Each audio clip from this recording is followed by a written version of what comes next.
Forgot the banner. Hello. Oh, hang on. You know what? Hang on. Hang on. Technical difficulties. Technical difficulties here. Hang on.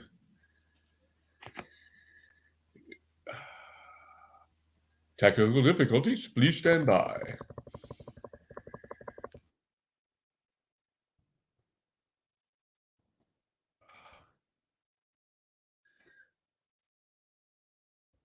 Okay.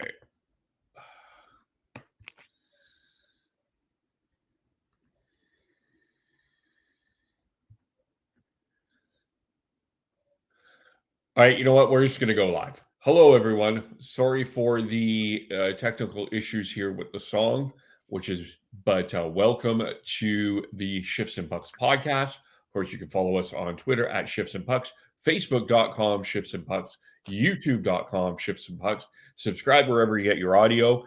Dan, I'm going to have to Google something. Kevin, do you want to hum the song to get us started?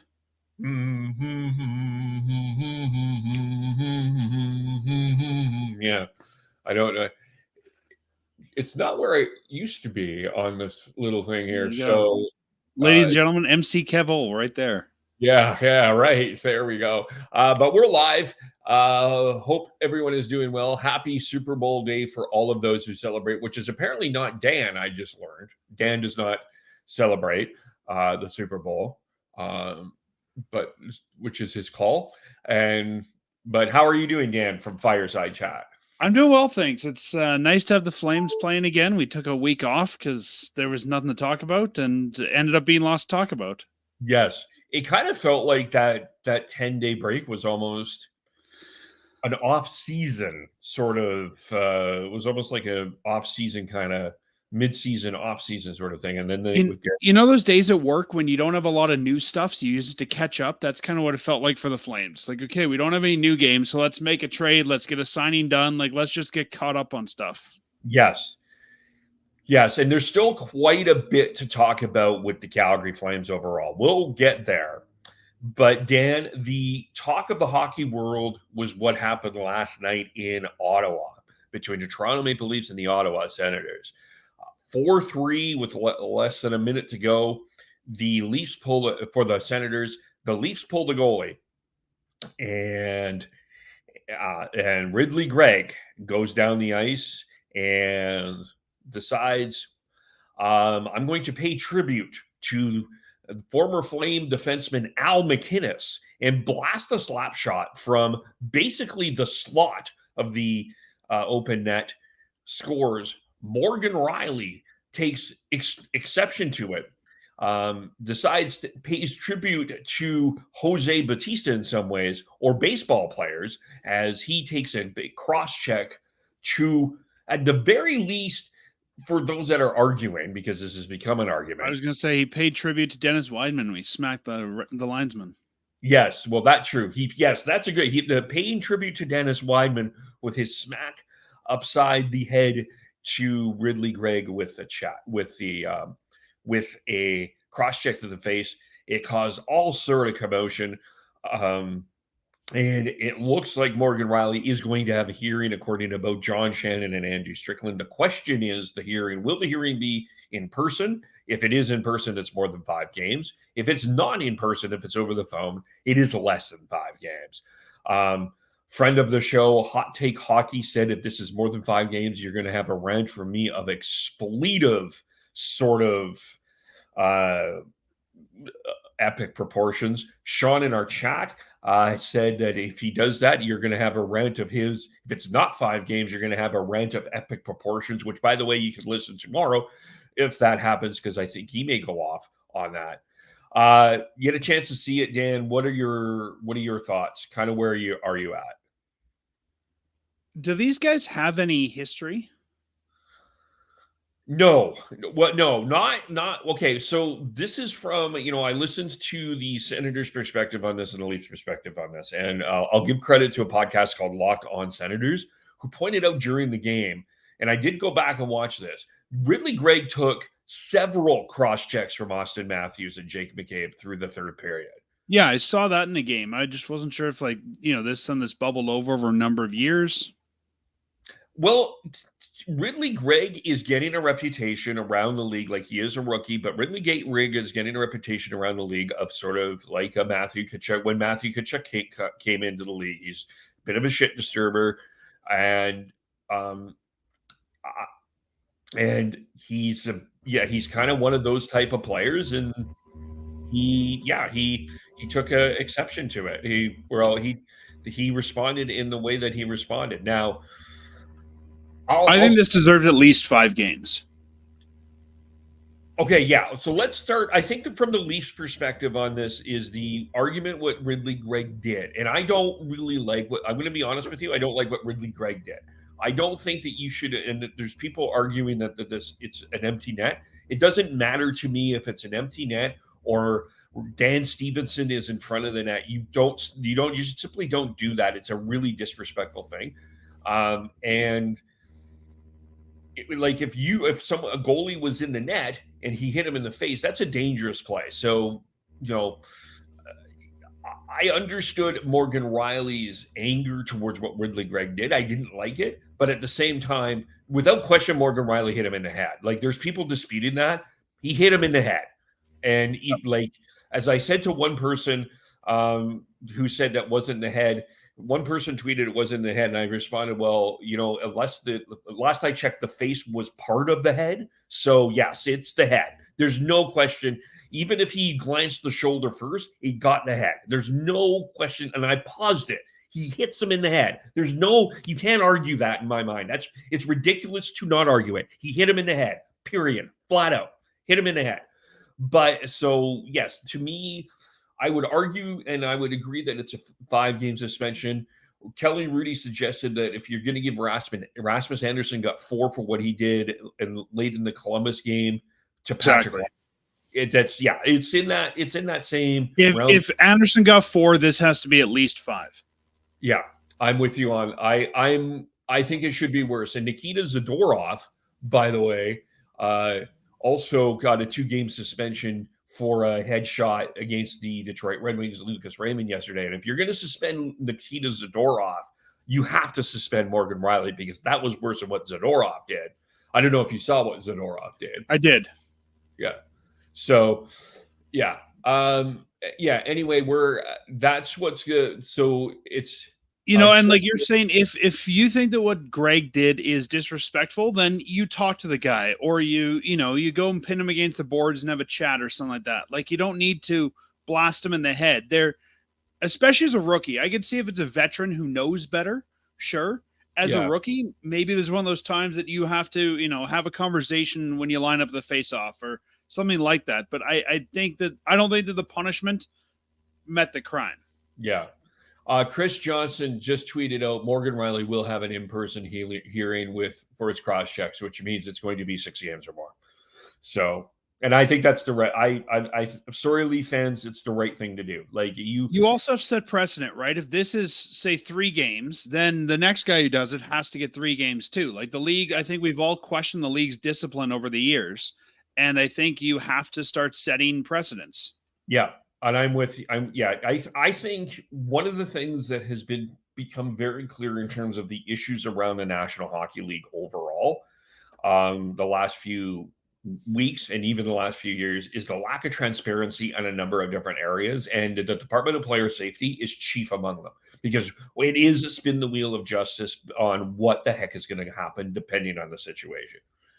And I think they need to start setting a standard. And, I don't want to call Morgan Rielly the martyr for this, but at some point, like this is a hockey stick to the face, period. So I think it has to be punished. But again, I also don't like what Ridley Gregg did either. But from the Sens fans' perspective, and a lot of Sens fans are saying they're kind of saying it's about damn time that they showed a little bit of pushback. And, the Canadian Tire Center is filled with Leaf fans for Senator games when the Leafs come in. And I think it's from the Ottawa, the part that I think is good about this is not good, but interesting in terms of an entertaining perspective. You got a pro wrestling term heel here, which Ridley Gregg is certainly enjoying.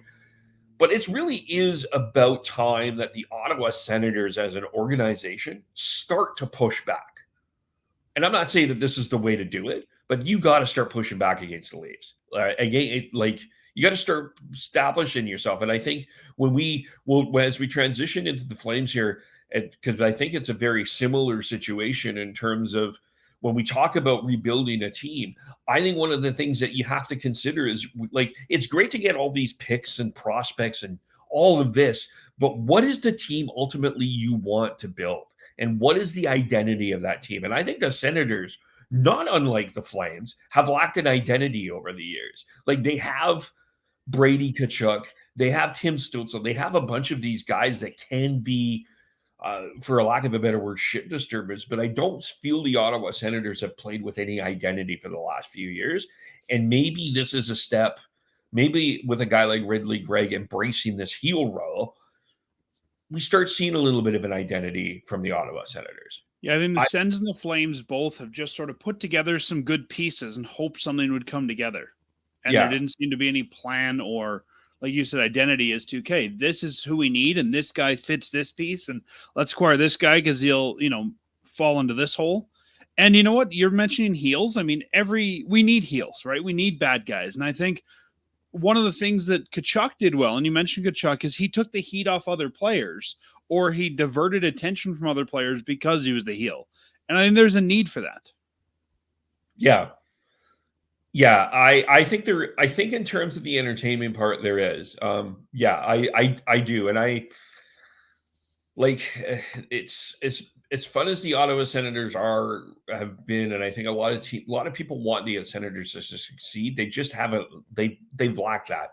This kind of reminds me a little bit. This took me back to. Do you remember when Jake Muzzin flipped the puck at Matthew Tkachuk? That was back in the yes. And Matthew Tkachuk got really upset, and according to Elliot Friedman, the Flames dressing room told him to calm down. I think this kind of reminded me of that a little bit. This took me back. I'm not saying it's the same thing, but it's an interesting, this is sort of this. Matthew was about push back a little bit on this. We don't accept this. And,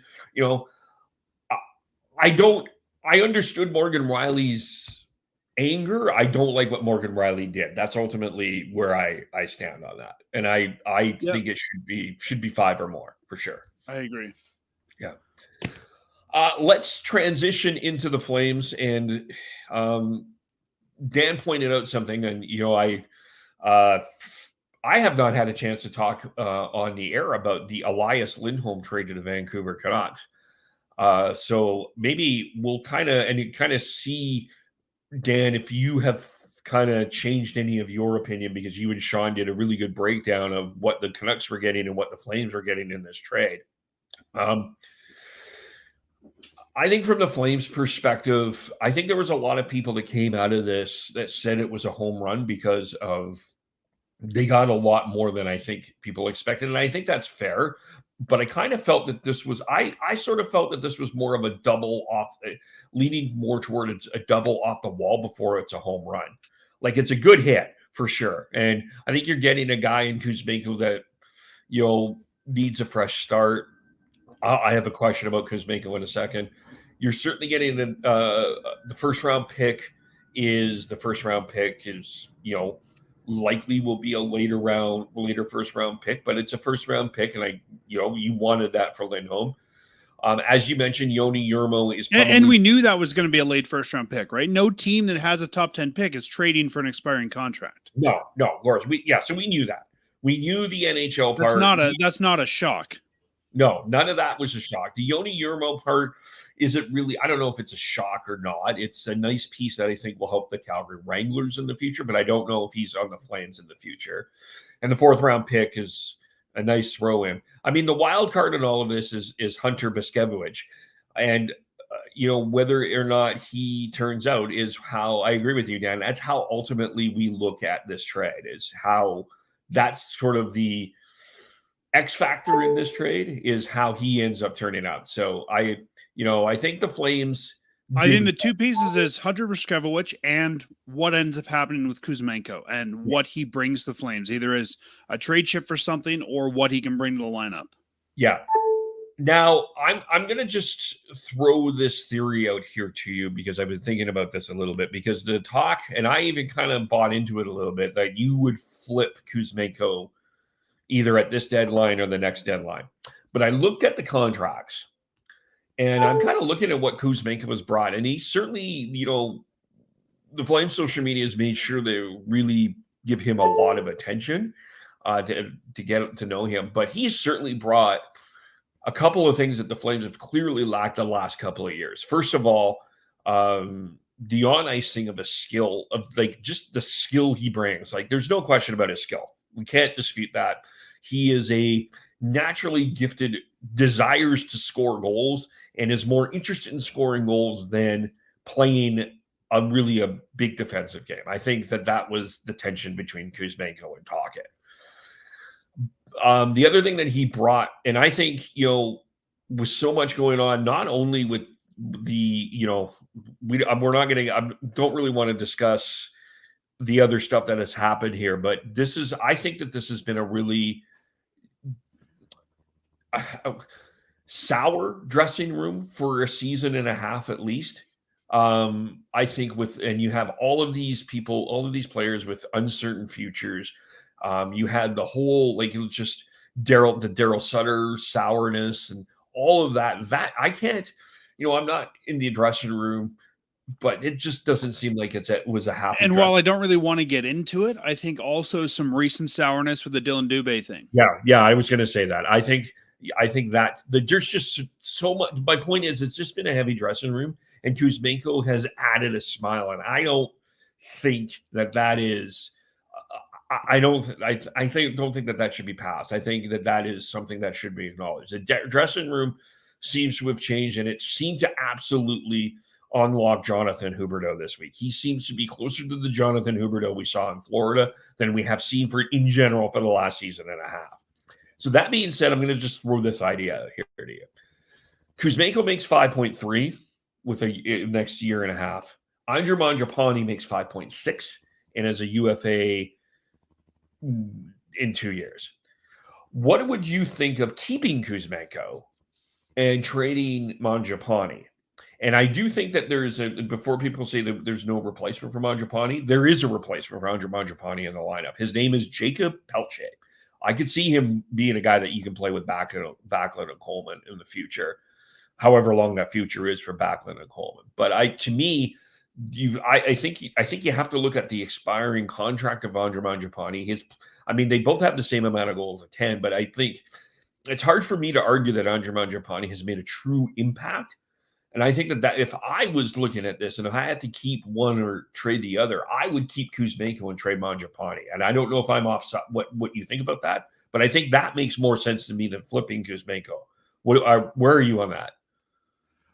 I've talked for a long time on Fireside Chat about how I think that the Flames have overvalued Mangiapane, and Mangiapane has not stepped up to be what they wanted. When they moved on from their top two wingers, essentially, in Tkachuk and Gaudreau, I thought this is a perfect time for Mangiapane to step up to that point. He hasn't. And right now he's playing on the third line, and he's playing behind Connor Zary, who is in his rookie season.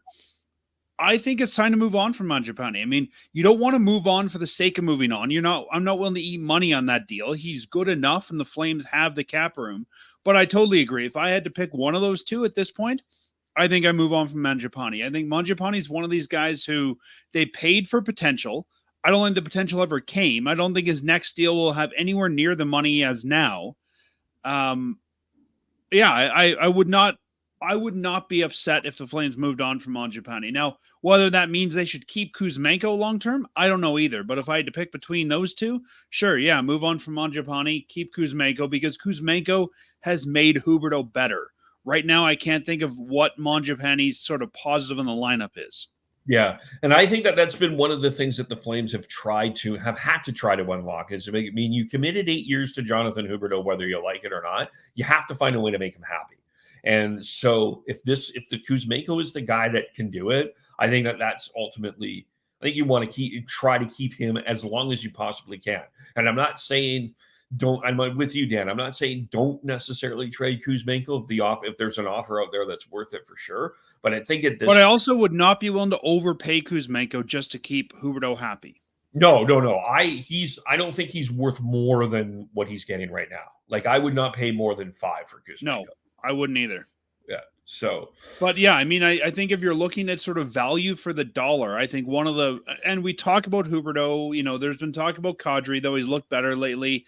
I don't disagree. Those are not good value contracts. I think that if we look at the contracts, the Mangiapane contract is not a good value. You're paying the guy, about $5 million to play on your third line, and he really hasn't fit anywhere. He's had a couple, not so great seasons. Yeah, I'd have no problem if they want to move that money. And like you said, Jacob Peltier, I think, one of the benefits of Mangiapane is he can play both wings. So I think Peltier, Coronado, either of those guys could fill in for him. Yeah. And also the other thing that with Kuzmenko that I think provides value with Coronado is it does give Coronado time to marinate. Like, if you want to keep Coronado down for a little longer next season, you have Kuzmenko there. Now, I personally expect Matt Coronado to be on the Flames roster next year. I think he gets a year. I think you keep him a year in with the Wranglers, and then you keep him, and then you move him. And you and I have talked a lot about Coronado and what you do with him. I think he's learned the lessons he needs to learn at the AHL level. Like we said, He had some things to learn. He's done that. He's gone in. He's looked great at the American League level. He's learned. He'll get a playoff run. I think if he doesn't make the roster next year, the question is, well, who's better? And right now, I don't see anybody. Yeah. And especially with a guy like Walker Dewar looking subpar, I mean, it'd be a simple addition and subtraction there. Yeah. Well, the Walker looked good this week. Walker has looked a lot better this week. So everybody's looked better this week. That's true. And the other thing is, I think, and the other kind of benefit that happened with the Lindholm trade is we now see Igor Sharangovich in center, and I think I'm not going to portray that. I'm not going to say that Igor Sharangovich is going to be an elite Selke winner 200-foot center, but I do think there's a potential to be a really solid, maybe Michael Backlund-ish 200-foot center in there. I think that they've already trusted him to kill penalties. They've already kind of put a lot of responsibility on him. I think that there's potential there for Igor to be a good 200-foot center and to play sort of that Lindholm style. I don't know if you'll get the quality of Lindholm defensively, but you probably will end up getting more offense out of him than you got from Lindholm. So I think that that's a benefit as well. And I don't know you need that defense from your number one center. No. Your number one center should be the guy who's taking faceoffs in the offensive zone, the guy who's working mostly in the offensive zone. You don't need, it was nice to have, but I think if we look around the league at most number one centers, they don't have that. And I think in some ways a number one center is overvalued. I know I'm probably going to get heat for this. You need a good first line. Doesn't matter if you're center, left, or right. If you're on the first line, you got to be the best the team has. And yes, center is important, but I think in this case, just like the whole Flames team, it's going to be success by committee. And the coach has said that. The GM has said that. Yes, I agree. Sharangovich isn't going to become your, elite first line center, but I think this could be like the 3M line from years ago where it's better than the sum of its parts. Yeah. I kind of, that's sort of what I'm seeing there. Like, and I think Huska's found a spot for Igor, and that's good. And then I think it was a good week for the Flames just to get away, and they've, they play the Rangers. They've swept the week. They've won 4 in a row. They're kind of in a good spot right now.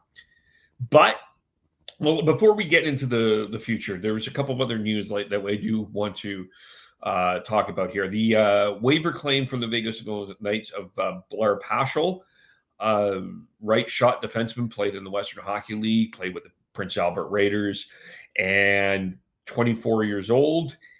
And I kind of liked his quiet game. I think that I feel like he's an upgrade from Jordan Osterley and even Dennis Gilbert. And this is a guy I mean, I don't know if he's going to be a permanent fixture in the Flames lineup next year or not, but I think he's certainly put himself in a position to be at least compete for a bottom six role. I really liked what he has brought so far. Yeah, when he got taken, I saw a lot of people saying, "Oh, Tanev's getting moved. He's a replacement." He's not a Tanev replacement. No. He is your, I would say more than even Osterley, the guy we lost. He's your Dennis Gilbert replacement, right? He comes in as that bottom pair guy. He's a Canadian, which I think is always good. A Western Canadian kid.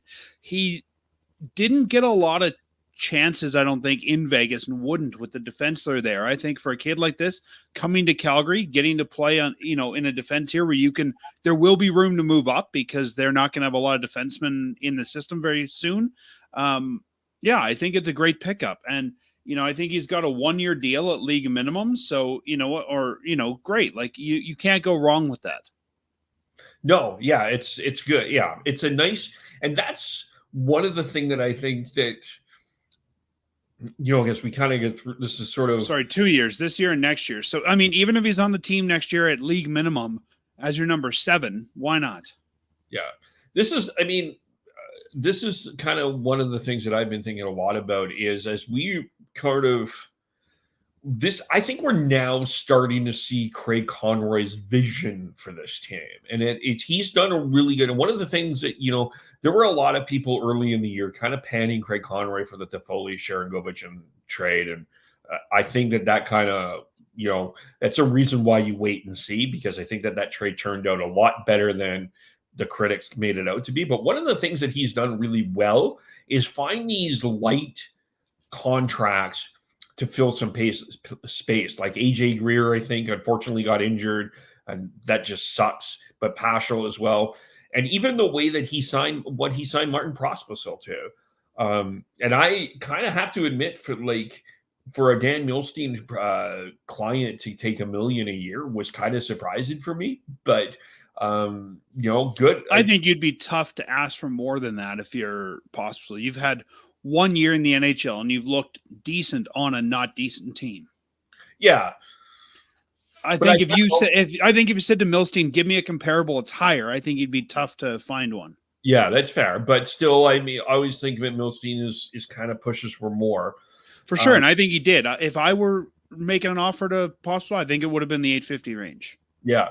But really, that's a good value contract for a guy that's, I think he's got a future in the top 9 at least for the Flames for the next couple of years. Where that is, I don't know. It's not top 3, not yet. But I think he's a guy. I think he's going to be a nice little shit disturber for the next few years, and I think he's going to cause a lot of teams some problems if he can keep.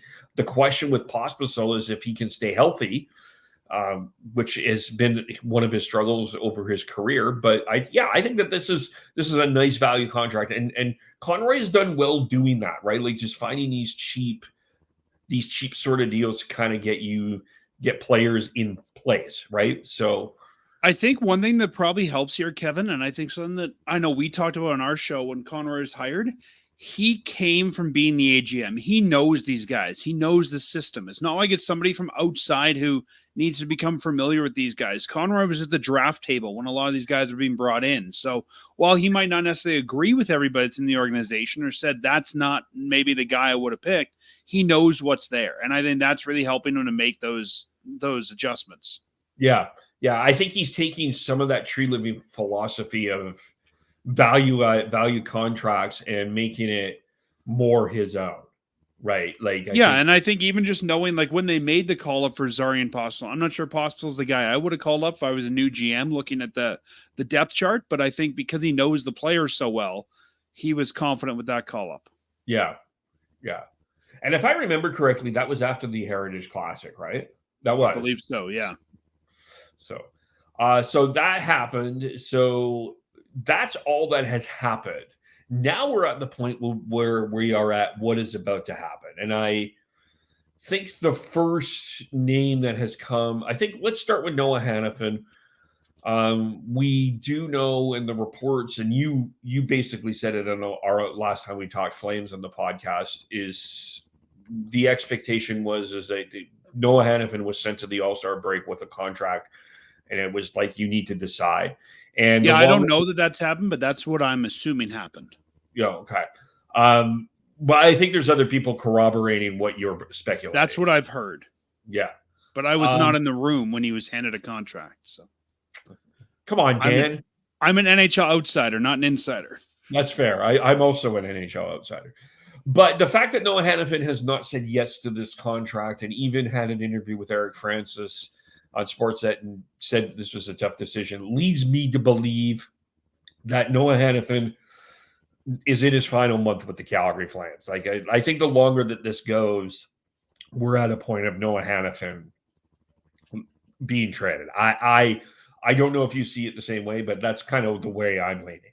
For sure. I think that if, Craig Conroy says that he knows what Hanifin's, decision is. Well, if your decision is to stay, the way you showed us, you put your name on a piece of paper. That hasn't happened. And I don't know what you're waiting for. Like, what scenario would you be waiting for if he wants to stay? Do you ink him at the deadline? Like, that doesn't make any sense. To me, you'd want to get that done early because free agents might want to come here because they know that he's here. Other guys might want to stay because they know he's here. It's sort of like the Backlund thing, right? They got that done as quickly as they could to show people want to be in Calgary. And so I think that if Hanifin wants to be here, you would have seen a big announcement that we've signed him for 6 years, we've signed him for whatever, 4 years already done. If you don't, I think the idea is you're moving on. Yeah. Yeah.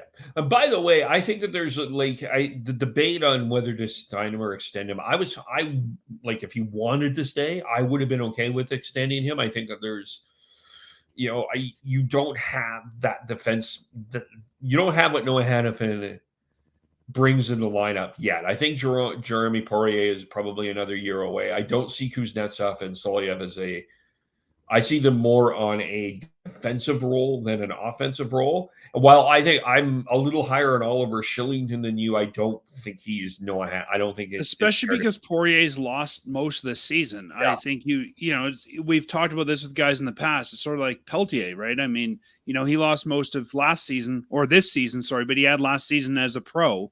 Pospisil's lost time as an AHL guy. I think you need to let guys mature in the AHL, and I think you'll need to give Poirier one more year because of that. Yeah. I think the one other thing I'm just wondering is if Conroy knows this decision. I'm wondering if whatever team is involved in the Noah Hanifin trade speculation is trying to get an extension. You're thinking of sign and trade? Yeah, I'm wondering if that's part of that. Because I think one of the you kind of just go back to Lindholm for a second. I think a lot of people said it, and I thought he played really well defensively, but I do think the fact that he was on his final year of his contract did weigh on him with the Flames. And I think that I wonder if Hanifin is like, you know what, let's get this extension done and get this out of the way wherever I'm going, whether that's with Calgary or with someone else. That peace of mind. I wonder if he would want that peace of mind of saying, okay, that's where I'm at. The big difference between the two is from what we've seen, the numbers reported, Lindholm was asking for stupid money. Hanifin's asking for reasonable money. Like there was that deal a while ago. They said that both sides were ready to do, and then Calgary pulled away. That seemed like reasonable money. So I think it made sense to me that Lindholm got traded without a contract for someone else to deal with, because I think there's still a question of what is his value in the market. I think that for Hanifin, yeah, I could totally see that there's a sign and trade happening there. The only other reason I could see that he maybe hasn't been traded yet is you're waiting for somebody to free up some cap room.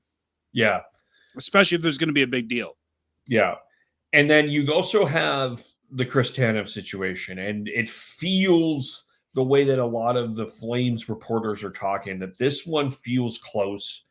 Again, outsider listening, feels like this one is close, and that what they're waiting for and they're holding out for. And I don't think they're wrong for doing this, Dan. I think that there's, if there's enough teams in on this, I think a first rounder is a reasonable expectation for Chris Tanev. And I think the way that this guy continues to play, a lot of teams want that. And so I think holding out for a first round pick, I don't blame Conroy. And I think, if you got it, great. If you don't have it, I think you can wait up to March 8th. And I mean, I don't think Conroy just started having discussions about Chris Tanev. We've heard, for the last month, different teams being involved. So I think Conroy knows what he can or can't get there. And he might be asking for a first round pick. It doesn't mean he'll get it. But I think, you establish you want a first. Maybe, Kev, if you're another GM, you come to me and say, I don't have a first. I'll give you 2 seconds. Well, we don't want your other second. We want, this player instead. Like, I think there's a lot of permutations, but I don't think as an asking price, it's unreasonable. Even if the Flames had to eat money to get that done, I think you can easily do that on the expiring Chris Tanev deal. I'm really hoping, though, that this is going to be one that we're impressed by, because I'm hoping that the market is going to be bidding up Chris Tanev and the Flames are going to get more than maybe we think they should. Yeah. I'm with you on that. I think I hope for that too. And while I don't have any idea where Hanifin goes, I have a pretty good gut feeling you'll probably see Tanev in Toronto. Yeah, but they don't have a first. No, but I think that, again, I don't know the Flames need the first from this. And I think you could get the first from Hanifin. You got the first from Lindholm. But I think that they don't really have any seconds, I don't think either. But maybe this is more a trade for AHL guys or prospects. Yeah. Or maybe they're waiting for Toronto to acquire first somewhere. I guess here would be my counter for the Leafs is this doesn't feel like a team, like, just knowing Brad the way that we do. This doesn't feel like a team that is going to be this doesn't seem like a buyer year for the Leafs right now. Like, they kind of feel. But I feel like the Leafs need one piece on the blue line. Yeah, and they still have that goaltending situation where I'm not necessarily convinced about. And other than I feel like the Leafs have the assets to make one move, and I don't know if it's a goaltender or if it's a defenseman, but I think they have the assets for one move. Yeah. Yeah. It has to be. It would have to be one of their like a Fraser Minton, and like one of the prospects would have to be considered there. Like, if you're not getting a first, fine, give us a second. But I would. Do you feel like if it was Toronto, there's going to be a bit of a tax because it's Tree? Yeah. And I also think that Tree, and I think that's in part because Tree will absolutely do everything he can to sign him. Well, yeah, and I think that if nothing else, Toronto's interest. I mean, Tree brought these guys in originally, so I think for both Hanifin, Tanev, he likes the player. Yeah. Let me ask you this. Do you think that part of Tanev's future is wondering where Jacob Markstrom ends up? How much do you think that plays into it? And I only ask that because, future? Yeah. Tanev's a free agent at the end of the year. Whether he likes it or not, he will be separated from Markstrom. Well, I think in the offseason, Markstrom is probably not going to be a Calgary Fly. I don't think that is an unreasonable prediction. No, I think that's fair. And I wonder if, I think if Brad wanted to, I think the reports where he was trying to get Tanev as Zadorov, I wonder if I kind of wondered if he thinks of the Tanev, tries to get Tanev and Markstrom, similar to what he did back in 2020. The only issue I have with that is to get Markstrom, you're going to need $6 million in cap room. To get, let's say that Tanev signs a similar deal, let's call it $4 million. I don't know that Brad can free up $10 million to bring those two in. Yeah, that's tough. And then you got a really big decision there in Toronto with Mitch. And Carter. I think that a guy like Tanev, as much as I like him, I think he's at that age where you don't know what his reliability is going to be. I mean, we even saw him in the New Jersey game leave twice because it looked like he got hurt. Like, I think this is a guy, honestly, who probably gets 1-year deals from here on out because you're not sure how much he can still go. And if you're on a 1-year deal, you got to assume you might be in a different market every year. I think that if Tanev gets into the playoffs, I think someone's going to overpay him. I think he's going to get a Radko Gudas contract. I would say if he gets in the playoffs and he stays healthy, yes, I can totally see a team overpay Calgary for him. He goes in the playoffs and he gets hurt. But even when he like this guy can play with one arm. He can, but I don't know if he's going to be effective enough to do that for a long playoff. I mean, we haven't seen him go on a long run in Calgary, right? We don't know what his long-term durability is. No. Well, I think he's durable. I think he's durable too, but if you're asking him to play, 4 rounds in the playoffs hurt, I don't know you're going to get the same production out of him.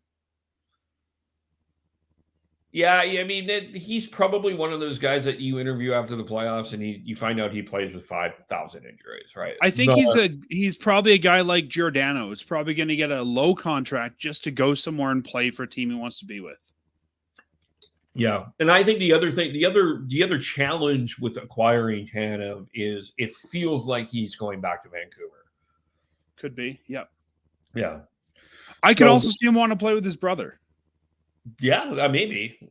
But they didn't, from that after hours conversation, didn't feel like that they were on the same page. Like, they feel like they're brothers, but seem like from a different mother. They don't seem like when they asked him about the Brandon face, he was like, he just feels different. But, Yeah, you never know. I mean, they could be from, they might not be the closest, but it could still be one of those things that, hey, we've got the chance. Let's play 1 year together.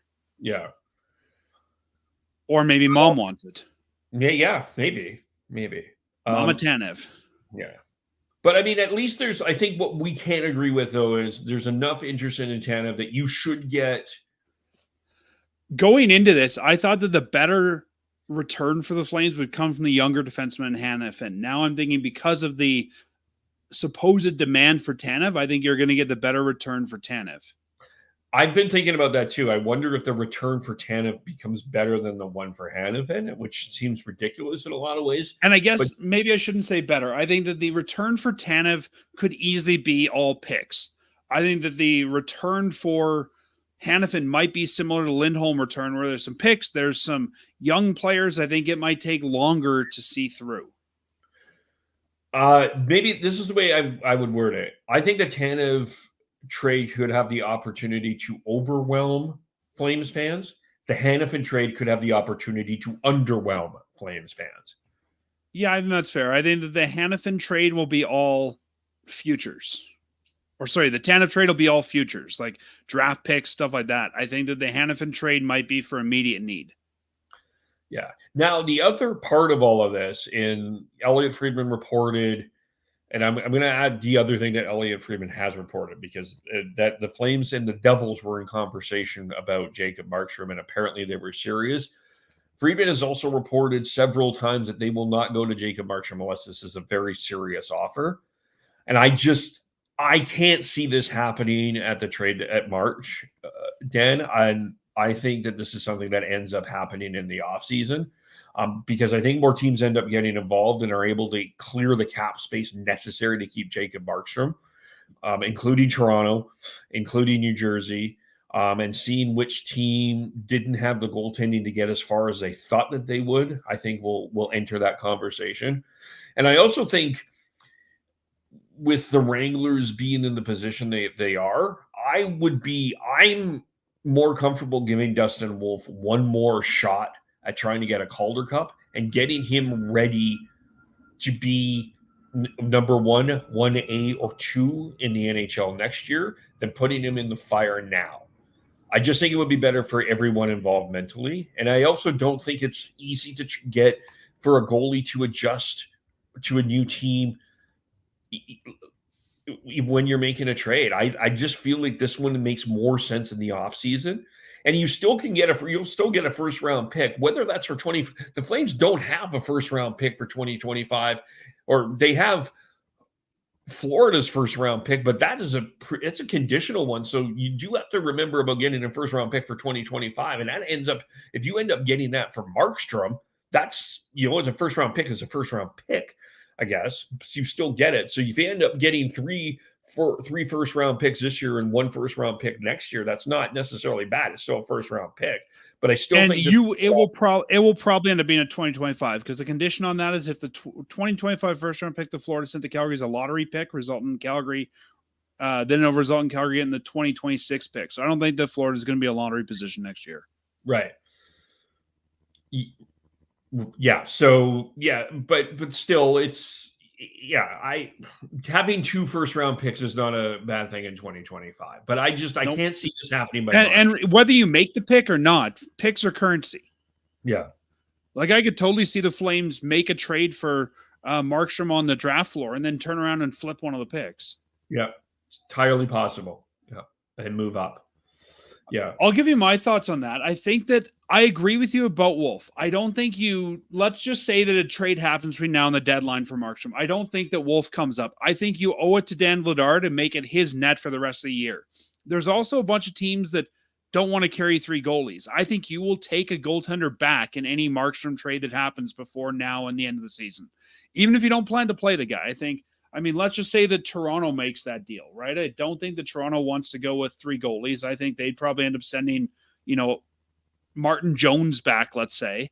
And then it becomes, you keep Wolf in the AHL and it becomes Vladar and Jones or something like that. So I totally agree. I think, one more run for Wolf is a great thing. If it was, New Jersey, I think that you'll either get Dawes or Vanacek back. Like, I think you'll take back a goaltender in that deal to make things work.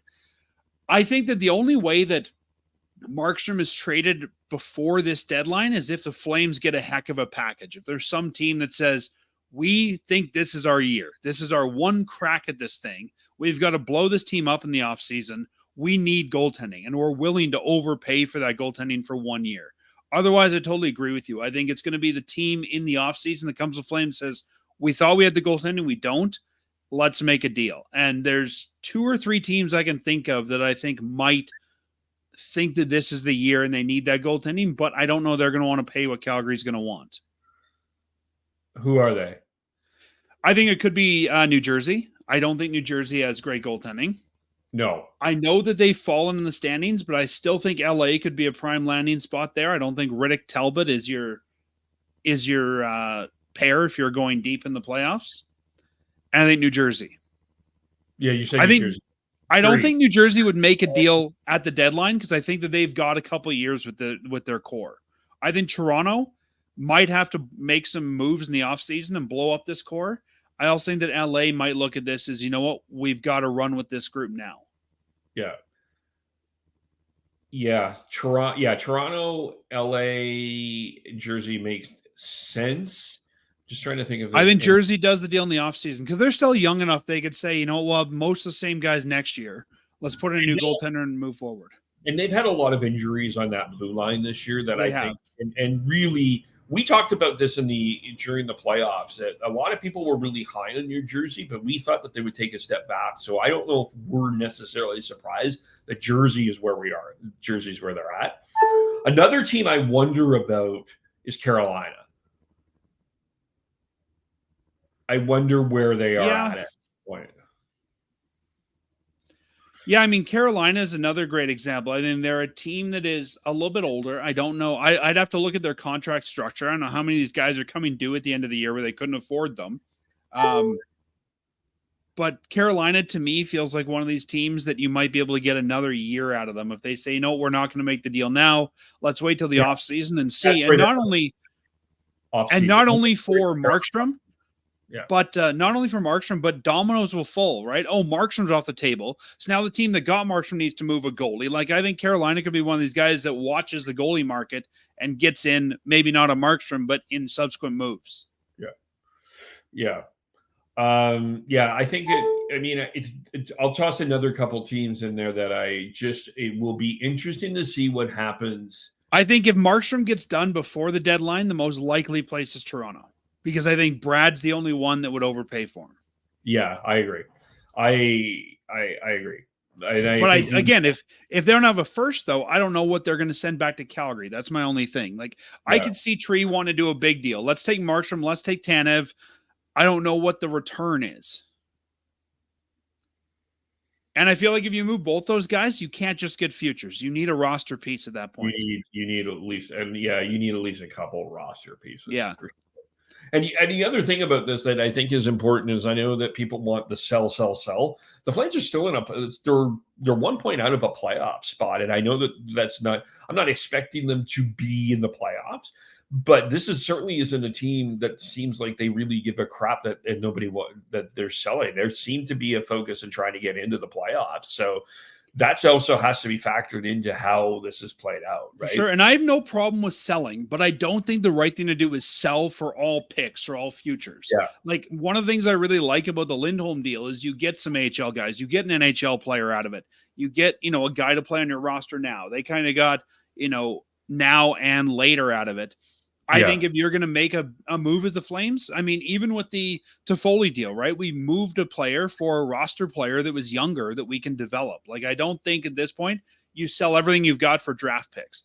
That's not the answer. You need to be getting draft picks as part of the package. But I think in the Hanifin deal, and if a Markstrom deal comes together, there needs to be roster return. I think you could get away with moving Tanev for futures, but the other two guys, there needs to be young roster players coming back. Yeah. And really, I think young blue line roster players. Yeah. Although I still think they still need to fill the skill in the center void. They still think there's a skill in center void in this organization. I think there is, but I don't know you're going to get that center void filled through trade. Like, teams tend to highly value those young centers. Yeah. And I don't know you can trade for it. I think, right now the Flames have 2 defensemen under contract for next year. Well, 3 with Paschal, but I think that where they're lacking the most is on defense, and I think you need to bring those guys back. Yeah, and you do also. You're going to bring Wolf up. You're going to lose Markstrom. I know that people are getting pretty high on Oscar Dance, but it wouldn't hurt to add to the goalie depth of the organization. Well, and if you bring Markstrom or if you bring Wolf up next year, you need another American League goaltender. Like, they really don't have that, so I think you will end up going out and getting a 26, 27-year-old free agent to work with Dansk. Yeah. And you were talking about center depth. I mean, you mentioned Carolina. Do you think you could get Kotkaniemi out of them if you're moving Markstrom there plus something? Like, I think he's a good young centerman. Do you like his contract though? It's better than the $6 million for I don't think the Flames are going to be spending to the deadline or to the cap, right? I think that they could afford to take a deal like that and hope that he's going to grow into it. I think it's 4.8. See, what else did the Hurricanes have?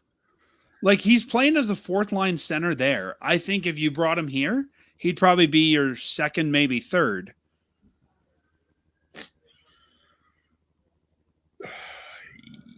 Yeah, maybe. What about Jack Drury? I'm not high on Drury. Yeah.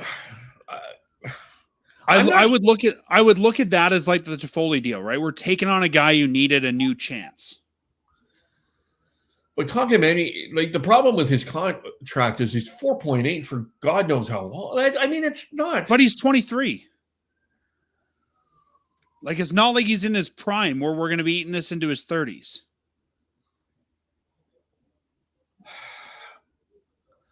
I don't think it's the best contract. Don't get me wrong. But I think if you're looking for a young centerman, you're going to have to take a deal like that to get a young centerman.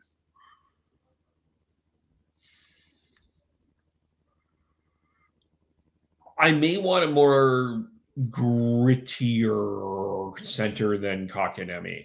That would be my answer to that question. I see what you're saying, but I would want something with a bit more, to use a Brian Burke word, truculence.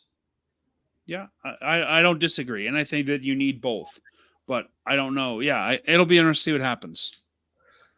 Here, I'll throw a couple of wild card name for Markstrom. Just to hear me out.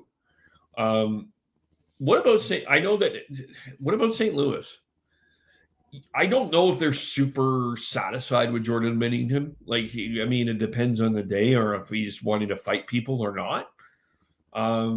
There's a really nice young center that I think would look great in a Flames jersey named Jake Neighbors. I don't know if you could get him, but that would be a target. That would be a guy I would be targeting for sure.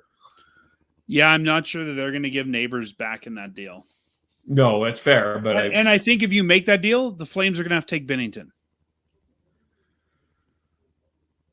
Like, I don't know that they want Hofer. I don't know that St. Louis is going to want to commit as much money as they would to a Binnington Markstrom pair. So you might have to take Binnington back. I don't know what his deal looks like, but I don't know if the Flames want to take that piece back.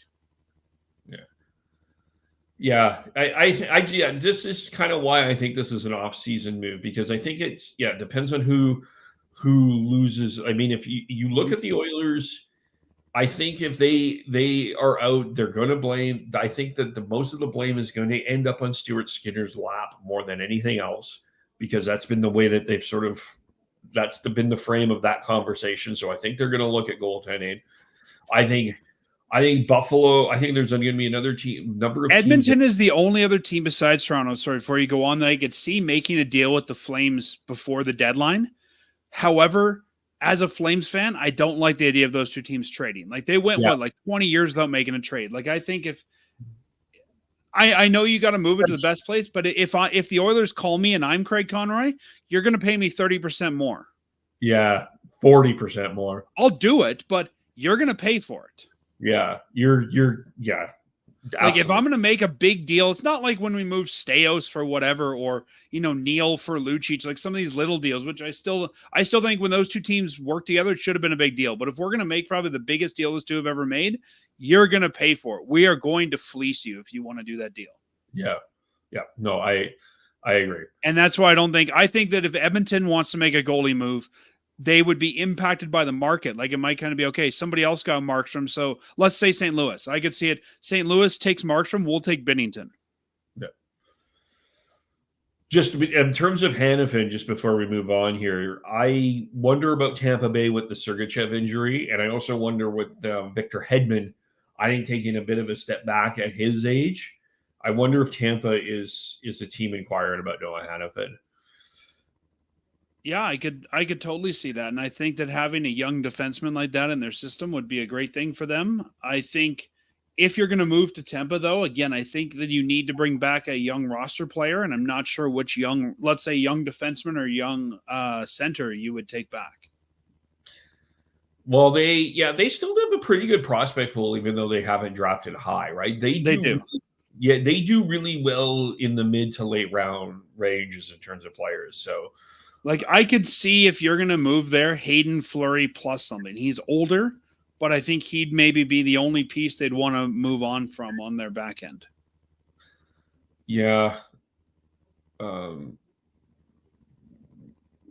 Yeah. And I mean, I think and even that, I don't think is a great return for the Flames. Yeah. And I mean, they have some decisions to make too, because apparently I don't know what's going to happen. I mean, I think it's Steven Stamkos is going to remain with the Tampa Bay Lightning, but I think that question is still out there. But I think if Stamkos stays there, he's going to have to take less money. Yeah.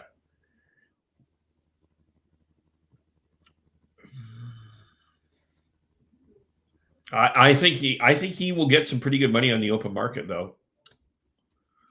I think he would too. I guess it just depends if he wants to go to the open market or not. Yeah. The only other team that would make sense to me if you're going to trade Calgary's goalie would be Philly, because they're now without Carter Hart.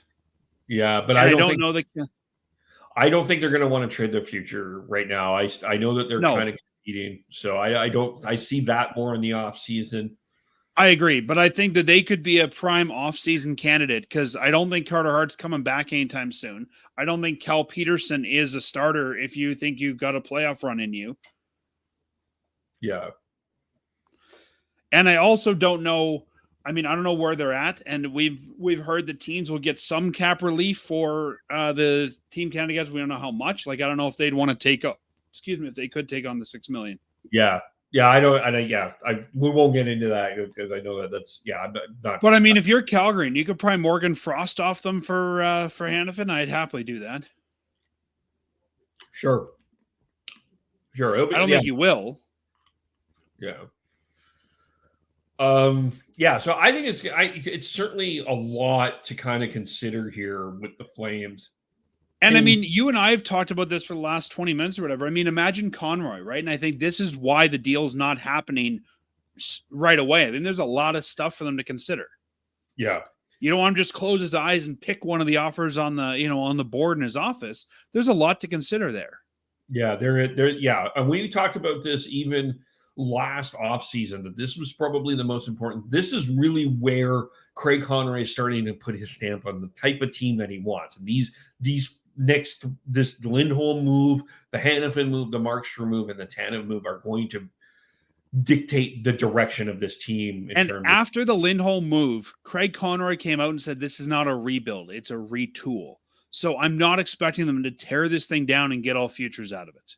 Yeah. And I don't think that it was a reasonable expectation for people to expect. I know that there was a lot of content creation doing that, but I don't think that there's a lot of teams that would that I don't think that there's going to be many teams that are going to strip it to the bare bones anymore. Like I think that is it's great content creation, but it's not a realistic thing to do to build a National Hockey League. And if you look at the Flames roster structure, like you were talking about, Mangiapane, guys like that, I think if you commit to a 5-year retool or 4-year retool, you're going to have a significant deal or two come up every year. You can move for something new.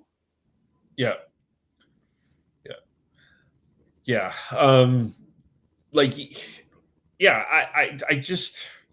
I think that that's probably kind of the way that they're going to end up going.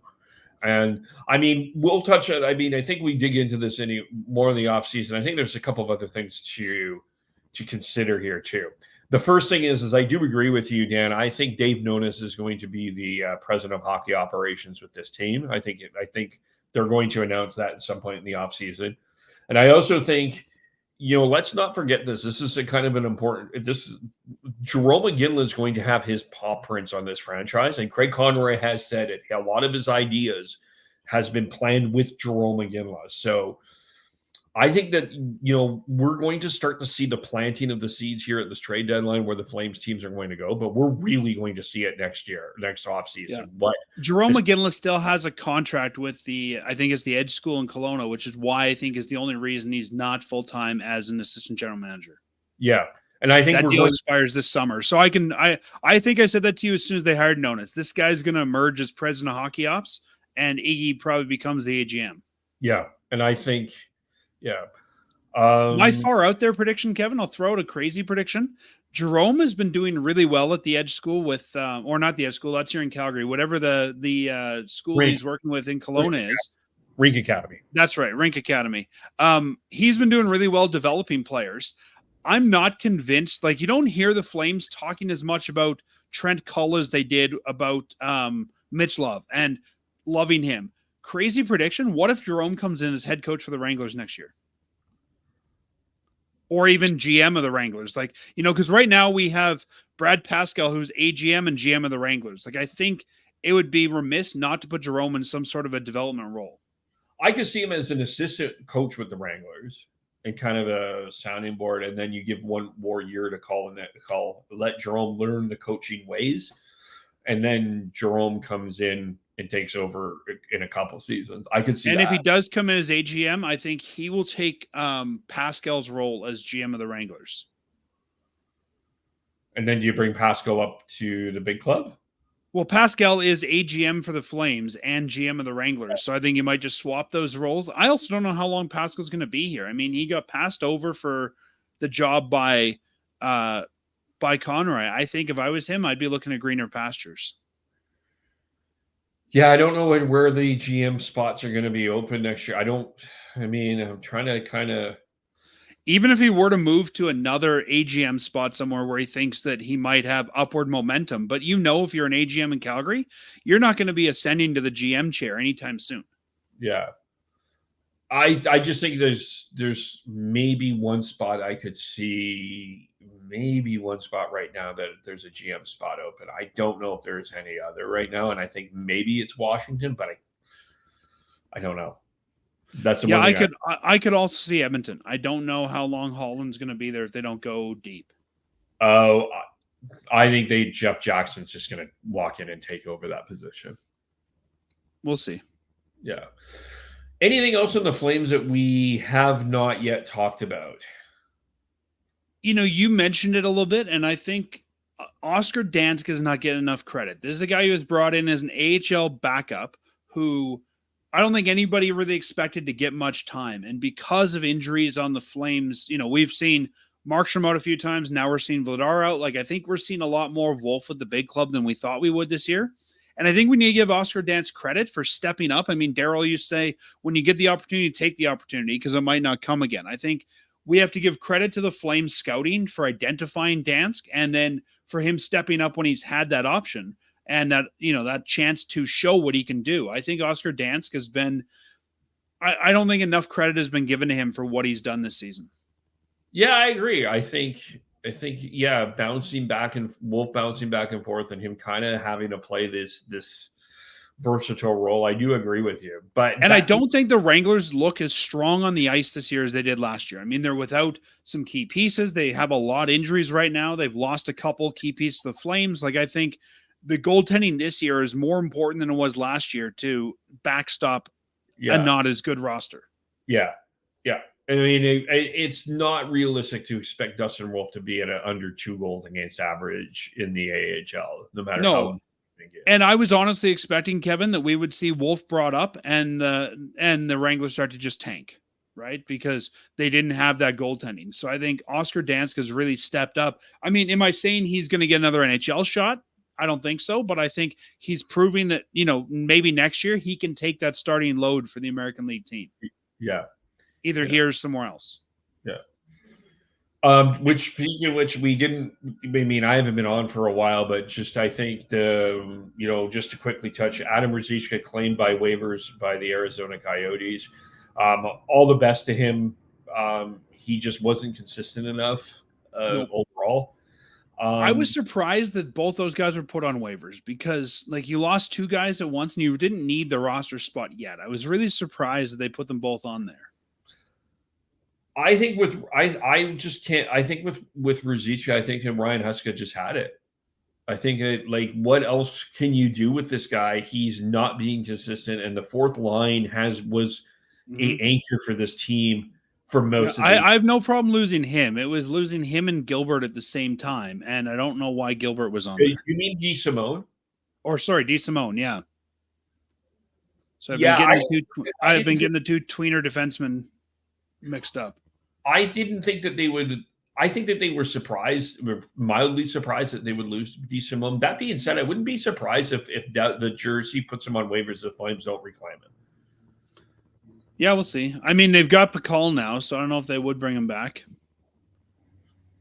It doesn't hurt to have depth of defense on a Calder Cup playoff run. Yeah, but if they bring him back, I guess they'd have to waive him again. Like, he could end up somewhere else. I don't know. Yeah, that's kind of a fascinating thing. But I mean, I think at that point you might try to waive Pakal. We'll see. I mean, the fact that the Flames claimed him, actually, no, that doesn't make sense because waiver claims are by position in the league. So, yeah, there might have been another team that wanted him and we got first claim. Well, depending on what happens here with Tanev and Hanifin, where your right shot D right now are Anderson and Weegar, and I don't know, you're going to have to split them up, I think. Yeah. Because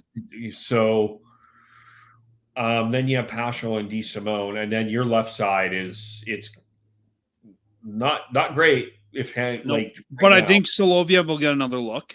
Yeah. I think Kuznetsov will probably get another look. I think Kuznetsov gets a look, and I think Osterley will have to play a bigger role. Like, I don't know you're going to bring in veterans at this point. Well, you may get a serviceable NHL defenseman out of one of these two. We'll see. You might, yeah, or at least that 6-7 piece, yeah. Yeah. The other thing I think if we're talking about trades here before we move on, Kevin, I'll get your thoughts on this. What do you think if Calgary were to play bank at the deadline? Like, every year we see some team be part of a 3-way deal for essentially the whole purpose is absorbing money, and I could see Calgary being that team this year. Yeah, and I think it's a smart idea that Ottawa missed out on. Montreal did capitalize on that in the Erik Karlsson trade. I don't think it hurts. Like, Like, if they move both Hanifin and Tanev, they're going to free up almost $9 million there. You've got money to play with at that point, assuming that they don't eat either part of either deal. Even if they were to take somebody's deal, absorb half of it on a rental or a 1-year deal, and get a second for their troubles, I think it's something we've got to seriously look at. And the Flames have never been in that position before. But every year, I'd say there's one team for the last 3 or 4 years that's done it. And you go, oh, wow, they got a pretty good return for essentially doing nothing. Yeah. And I don't think Calgary is going to be wanting to replace that $9 million next year. Like, I think you could take on, let's call it $4 million, $3 million from somebody for a second and still be okay with your roster next year. Yeah. Yeah. Yeah, I don't mind it. And I think that there's a number of teams that are still going to have to make some counter moves to the Vancouver Lindholm play, right? So, and whether that be Dallas or someone in the Central or someone Edmonton, LA, or Vegas, they're going to have to. Someone's going to have to do a counter, and it's going to have to involve the cap. So, I'm not opposed to it. Whether it's Calgary eating money, or I could also see Calgary eating sort of like the Kuzmenko contract, just taking a contract from somebody else they've got to move that's got 1 year left on it. Yeah. Yeah. Yeah, I can see that. I mean, there's still a lot that has to happen here that is just, we're just kind of cramped with cap moves. Because if Tanev moves this week, then everyone's got to go find somebody else, right? So yeah, we'll see what I think. Yeah, you're gonna have to. I think that's a good option for people. I think that's and I think if you're a GM, you might even pay a premium to get Tanev done quickly. Yeah. It's going to be for the next month here is going to be absolutely fancy on off the ice of the Flames. So, but lots of work. Yeah. Let's talk about a couple of other things that's going on in the National Hockey League that happened here. The big one of them is the NHL's return to A, the Olympics, and B, international competition. So they are starting with a 4-team international tournament that will be played in Montreal and Boston next year, which is Canada, US, Finland, and Sweden. I know David Pastrnak is not happy that they are the only 4 teams, but I think at this point, this is the way that you develop it and then you build it up after is the plan at this point. And, I know that the All-Star game was highly rated and there was a lot of really good things that happened in Toronto. And I think most of it was through the skills competition and sort of some of the personalities. But I think this is going to be a wonderful refresh to what the All-Star game was. And I think the idea of the All-Star game is sort of, it's gotten, I think the NHL has gotten to the point where Major League Baseball is the home run derby is more interesting in the All-Star game. The skills competition became more interesting in the All-Star game. And, we've talked about this in our show for years. I don't care about the All-Star game anymore. I think it's a joke. I think this year was a big joke with all these celebrities. I think the thing has become foolish. And honestly, even with the skills comp, I don't care about the other teams. Like, the Calgary Flames used to do their own skills competition, and it was like kids could come with their parents. I think it was a donation to the food bank in order to get in. I would love to see each individual team just do their own skills comp during that time, or have every team do their own skills comp, and then everybody sends their winner in a designated set of events. Like, we'll send all 32 hardest shots to face off for the hardest shots, something like that. Yeah, I think the only thing that I would say to that is I think the corporate sponsors want the big names there. Yeah, for sure. But I mean, this year the Flames sent Lindholm. I'm not sure that satisfies that either. Yeah. Yeah.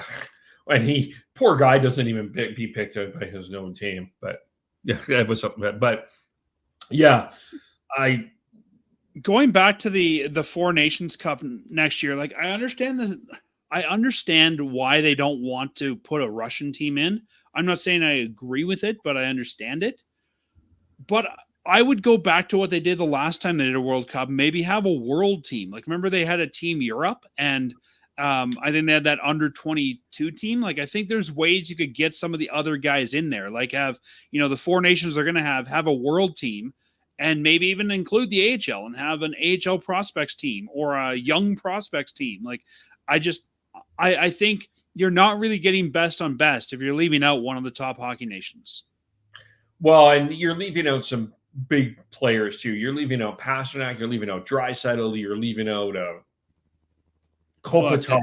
Yeah. And that's why if you don't want to call the team Russia, I get it. Make it Team Europe. Team rest of the world.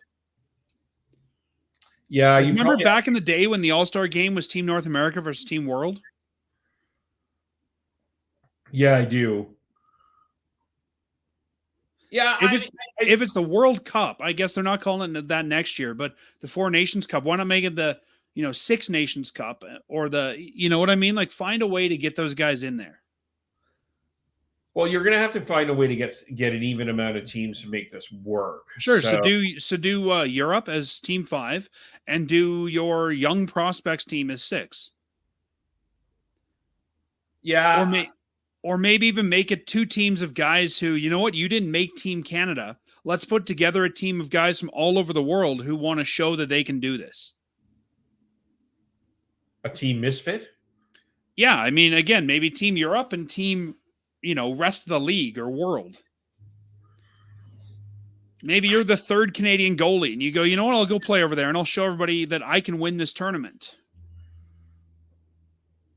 Yeah, I kind of want to see, like, I think that this has the ability to develop, and I think they're giving themselves some room. I mean, what this is ultimately about, though, Dan, is trying to get a Canada-US best on best. That's what they're working towards. So I think that they're like, okay, who, the rest of them, fine, whatever.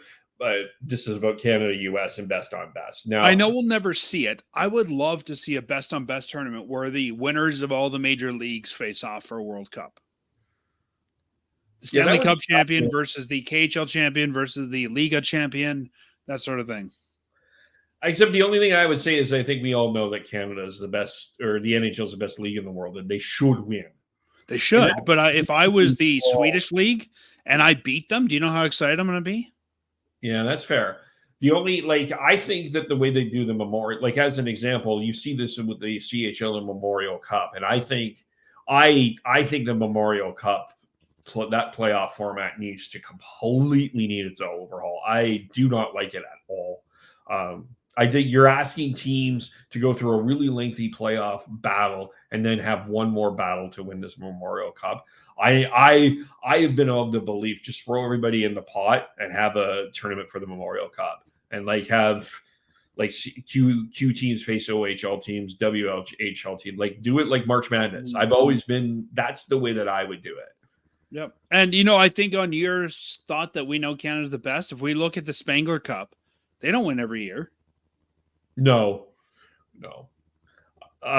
But I think it's at least a start, which I think that's the good thing. And then you get to the Olympics, and I think all of that. I'm very happy with the idea of an international tournament. I think that's going to draw a lot better than you'll see with a All-Star game. And I would love to see, how every year they like to put I know this will never happen because it's going to be mid-season. But every year they'll go to Australia or China or something for their opening season games.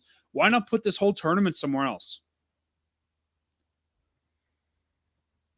Grow the league by having the World Cup in Sweden. The only thing, my pushback on that with the Canada-US part of it is I think it's great it would be great to have that in one of those 2 places, right? Like in Canada or States, mm-hmm. Like the final, and maybe every second tournament is in North America. What I think, one thing that with your idea of getting other teams involved, one fan base that I think we just need more of is Latvia. I think we need to find a way to get Latvia more involved in these international tournaments because that fan base just loves it. Yeah. I mean, the German fan base is pretty good too. Yeah. Yeah. And they're good at I think that German fan base is longing for something more than soccer football. Sure. They are, and you look at those NFL games that have went to Europe. I know that you're allergic to football, but you go back and just watch how the fans have responded. And I mean, even the World Championships, which are done in the off season, right? They're rarely ever in North America, and guys who go over there say the fans just love those tournaments. Yeah.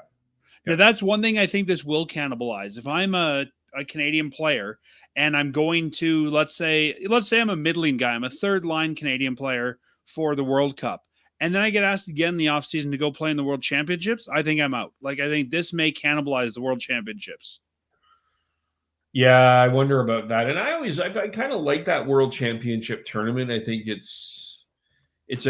we've seen players grow from it. I think it's, I still think there will be guys that will go, but I think instead of like that, top line guy on a non-playoff team, you might get let's call it the Walker Doer, who says, yeah, I'll go. Right. Yeah. I mean, you're not going to sell a ticket over there to see Walker Doer, but I think it might be a tournament of all fourth line NHL guys. It wouldn't hurt though for the fourth line guy to get that, for sure. Yeah. I mean, I still think it'd be good, but I think it would be very much like the Spangler Cup roster of a few guys, a few guys you don't. Let's see what they can do. And I think you'll get more European guys that might come from those leagues. Yeah. It would remind me of the Olympics in China, where Canada and the US had a roster of nobodies and maybe got their butt handed to them because of it. Yeah, that's the one concern, I guess, but we'll see. Just on a side note, it will be interesting to see what the PWHL does if they do some sort of international thing to coincide, because I think it would be fun to have the male Canada US and the female Canada US at that spotlight.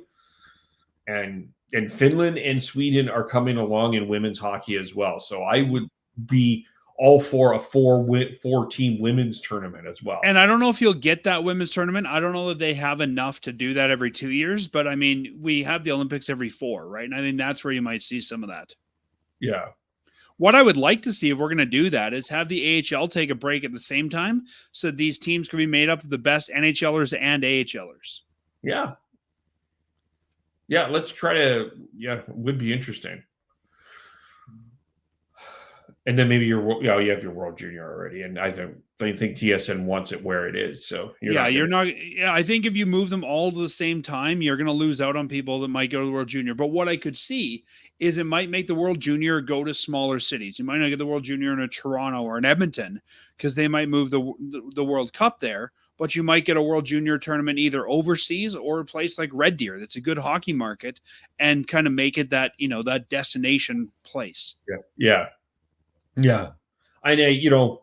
I think it's important to develop that small town anyway. So, and I think look at the Max Midget tournament here in Calgary, right? It gets way more people out than I think probably care about midget hockey normally. Yeah, Max Bell's packed on Boxing Day, but you go any other day and there's 4 people, and one of them's someone who looks like they're lost and didn't realize that's what they're there for. And the other one's the janitor. Yeah, and the one guy running the track around the ice. Yeah. One fan. For one last question, this will kind of coincide for our other topic. Dan, I have an option for you. Sure. You come to me and you are interested in having an NHL team come to your city. And you're going to sell me one? What's that? You're going to sell me an NHL team? Well, I have you have a couple of options here. I'm going to give you an option. Okay. Why do I see you in a back alley with a big trench coat? Hey, buddy, you want to buy a team? My name is Barry Getman. That's right. Yeah. Would you want a expansion team or a team that has been relocated? Is the cost for that team the same?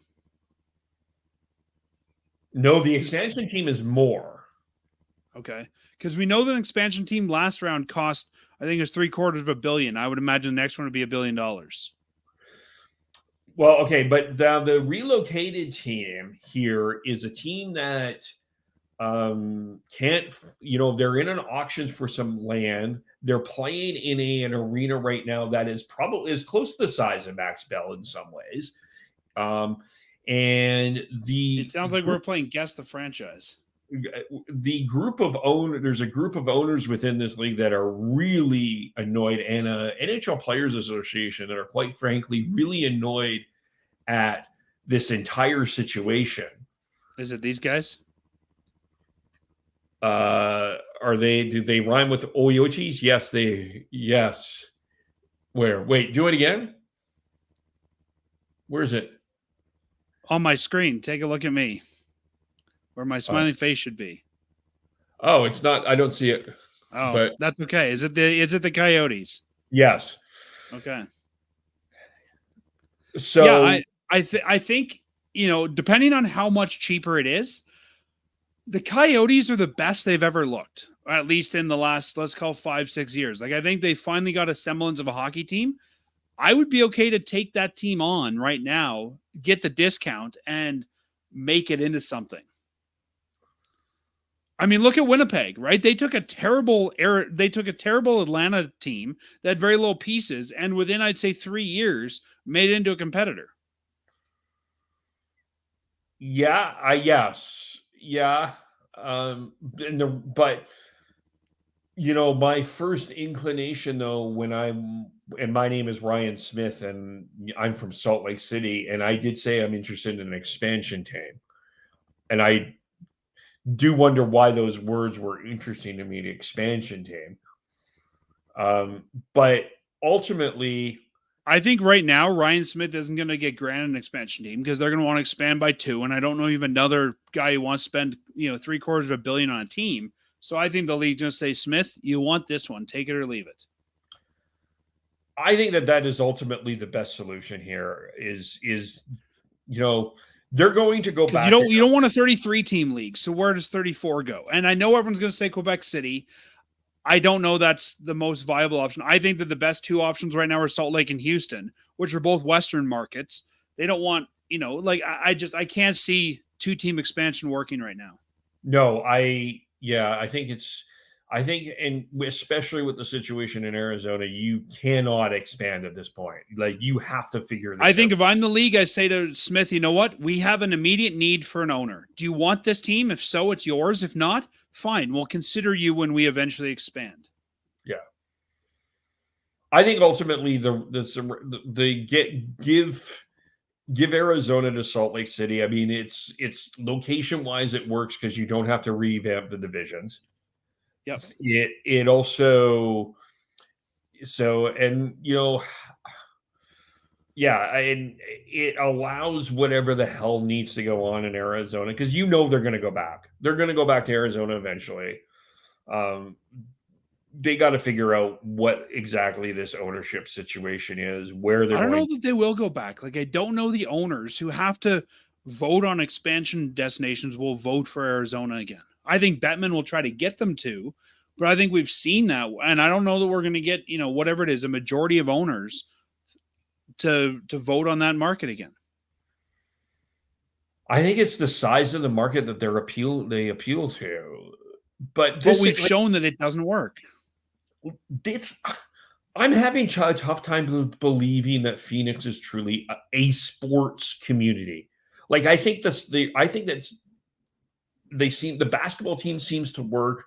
The baseball team has been inconsistent at best. The football team is mostly packed with other opponents there, and this hockey team hasn't worked. Like, and whether you're going to see this team or other opponents as an owner, I don't care. As long as I sell you a ticket, I really don't care what jersey you're selling or you're wearing. Right. But I think, you still want some sort of homegrown, this is my team kind of thing, right? And the thing, I think, if we look at, I've said to people, I don't see why it works in the desert. And people say Vegas.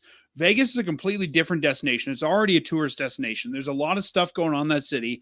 And they've also built a great community around it. I mean, they've got an AHL team in Henderson. There's a lot of minor hockey going on there. Like, it's not just this weird arena in the middle of a desert, which is what Phoenix was. Like you said, the locals don't care and nobody else is going to see it. Yeah.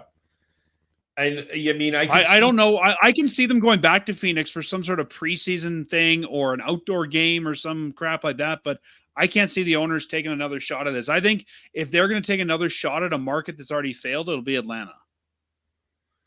The Houston, Atlanta. I'm interested about the Cincinnati. The Cincinnati pitched an NHL team. That I find interesting. That's a pretty big market. It is. They have an AHL. And their AHL team their AHL and ECHL teams have done well from what I can see. Yeah, I could. That interests me. And Atlanta's really. If you're going to replace Arizona with a market, Houston's a good market to have in the West, and Atlanta would be a good market. Houston and Salt Lake are the only ones that make sense to me because there's no division realignment. People keep saying Quebec City. Now you got to move a team west. It makes the whole thing yucky. I think that Houston works well because it gives Dallas a regional rival. It's an easy airport to get to. Pretty much every NHL market has a direct flight there. It's an easy realignment, or not even realignment, but just drop them in and stay in the same division. Same thing with Salt Lake. I can't see the NHL moving this east. Yeah, if Quebec gets a team, it's expansion, but I just don't know if it's. I don't think it's the NHL's preferred market. We can argue that. I know everybody wants them to have a team. I mean, I don't know, and we'll see. I mean, maybe there's an owner that wants $1 million or wants to pay $1 billion, but remember, we can't just say your city gets a team. Off you go. Someone's got to be willing to pay for that team, and we'll see who wants to do it. I mean, this reminds me of Jim Balselli back in the day, the BlackBerry guy who wanted to buy a team and put it in Hamilton. Everybody pushed back on him. And how often do you get an owner that wants to spend that kind of money? Like, if the nice man wants to give you money, give him a team, whichever one you got available. The one other city in Canada that I've always kind of wondered about, that kind of laid a little bit dormant, and at some point maybe it would be interesting. It doesn't sound like there's any interest, but at some point we did have a conversation years and years and years ago about St. Louis moving to Saskatoon. I wonder at some point in the future, maybe after you and I are gone, if Saskatoon becomes a conversation again. I don't think there's a big enough market for Saskatoon. I really don't. I don't think you're going to see a return on $1 billion investment to put a team there. I think it'd be a great AHL market. I don't see them being able to fill an NHL building 41 nights. I'm the biggest issue there, and it works for football because people drive from all over to get to it in the summer when the roads are good. I think Saskatoon's not a big enough city in the winter where people are going to want to drive in for those games. Yeah, that's fair. I mean, that's why I said the future, but yeah. But even then, I mean, football works because people drive, from all over to go to those games, and it's once a week. You drive in, it's Friday night, it's easy to get back. It's still light out. In the middle of winter, nobody's going to want to drive from Regina down there to go to that game, stay overnight, and go. I don't see it making sense. Yeah, I see what you're saying, but I mean, I'm honestly surprised that their dub team does really well. I'm honestly surprised there hasn't been an AHL team. I don't think you can support an AHL and a dub team. But if I was, let's say, Edmonton, like we've seen Vancouver move their AHL team to Canada, we've seen Calgary move their AHL team to Canada. I don't know that there's another Alberta market that makes sense for Edmonton to move an AHL team. I could totally see Edmonton move their AHL market over there. Yeah, I could see that too, and I think it would kill the dub team, unfortunately, but I think that would be the next logical place. Yeah. And if I'm the NHL, I would probably say, prove to me you can do it with an AHL team first. Yeah. The other issue I think you're going to have, Kev, is that's a hard place to get to from some of the U.S. destinations. Like, there's not direct flights. So if you're, let's say, Tampa, and you got to go Tampa to Calgary, Calgary to Saskatoon, it's going to take a lot more effort, time, and money to get in and out of there. Well, hey, Winnipeg's made it work without an airport. So, give them – I'm just kidding. Winnipeg has an airport. Right? Like, I think that's one of the things. There's so many things that we look at that I think the NHL is looking at, the fans don't. It's not just about, where would be a good hockey market. An airport that has direct flights from most of these cities is an important thing. Yeah. Yeah. I also don't know you're going to get the advertising dollars in Saskatoon. Yeah, it's at this point true. But yeah, and I think those are all the same problems that you're dealing with in Quebec City. The advertising dollars aren't there. Well, in Quebec, you got the language barrier too, right? You need just like Montreal, you got to have 2 broadcast teams and all that sort of thing that adds even more cost to it. Yeah.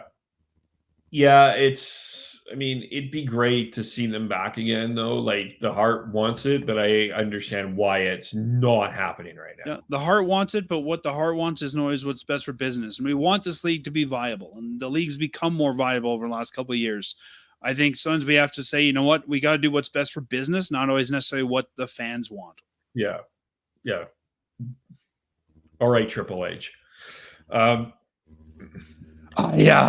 don't want a team in Quebec City. I'm going to talk about this for 20 minutes. That's right. Anything else we need to talk about? I think that's about it. All right. You are getting ready to do another show a little while we all watch our football. You are going to be doing another podcast, the Fireside Chat with Matt. That's right. I'm the host of Fireside Chat alongside my co-host, Matt. We'll be recording this evening. We'll be talking about a lot of the same things that Kevin and I have talked about today. We are all Flames, so we're not going to be talking about some of the other things, but we'll talk about a lot of the same Flames things. We'll talk about the international tournaments. You can find us anywhere you find fine podcasts, and our show comes out every Monday. So we record it on Sunday night. We put it out on Monday. If you want to ask us a question or get on the show, feel free to get a hold of us through any of our social media platforms. We always love to read fan questions. And yeah, I guess it'll be round 2 of a similar conversation while you're all watching Mr. Taylor Swift play football. That's right. Yes. Sean, Tyler, Chris, I think are doing a Canucks focused podcast tomorrow. They'll probably talk about some of the same things we talk about. We'll see if Sean rants about the Morgan Riley, Ridley Gregg situation, but we'll see where the Canucks are at. They're playing as we are recording. So we'll keep an eye on how they're doing against Washington and all of the other reports and stuff around that. So you can follow Sean Beardy, Canucks 03, Tyler TNOBLE, Chris Schneid, SCHNEIDZ, Devin, Gordon House 09. He will be back. He's got a lot going on, and you can follow me, KVOLE. Thanks, everyone, for watching. Thanks for listening, and we will talk to you all very soon. Bye for now.